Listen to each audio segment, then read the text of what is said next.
Hey guys, Dr. Tobisch here with Whitefish Chiropractic. In the next couple videos, I'm going to be talking a little bit about scoliosis and some of the testing and assessments that we use to determine if a young person may have it. When somebody does have scoliosis, typically we don't start to see the spine curve off to the side until around the age of 9 or 10. Could be a little bit before that, could be a little bit after that, but that doesn't mean that we need to wait until that age or until that lateral deviation of the spine starts to become visibly apparent. Because with a really thorough assessment, we can find signs and symptoms of scoliosis before the curve starts to progress quite a bit. So with scoliosis and many other conditions, early detection is extremely important. For a long time, the general rule has been that if the lateral curve of the spine is 20 degrees or less, that we need to wait and see if that curve continues to progress. But now, all the best evidence in research is actually supporting what we were just talking about. Early detection and initiation of a scoliosis-specific exercise program like we provide here at the clinic has been proven to produce significantly better results.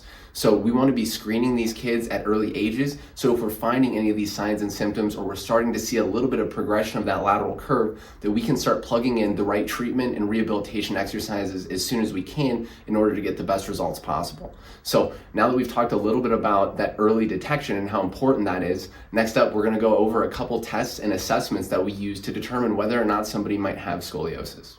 All right guys, first thing we're going to look at is a classic scoliosis test known as Adam's test or the forward bending test. So for the test, we're just going to have our patient bend forward as if they're going to touch their toes, and what we're looking for is any deviation in the spine or any humping in the rib cage. So if they bend forward and we see one side of the rib cage more elevated in comparison to the other side, that would be a big sign of potential scoliosis. So we'll have our patient here, Dr. Annie, do the Adams test for us. So we're going to have her bend forward like she's going to touch her toes. We want to see what happens with her spine and her rib cage. So go ahead and bend forward.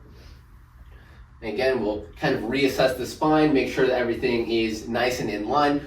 We don't want to see any deviation or any rib humping, like we said, and you can come back up.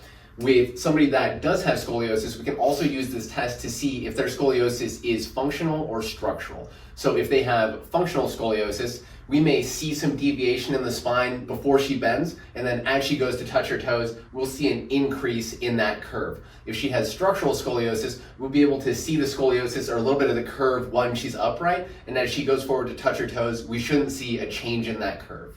The next thing that we're going to look at is known as Baten's criteria, which is a series of 5 tests with 9 points possible, and what we're looking for with these tests is congenital hyperflexibility or excessive extensibility in the connective tissues. The reason that we're looking for this is because the vast majority of patients that have scoliosis have congenitally loose connective tissues.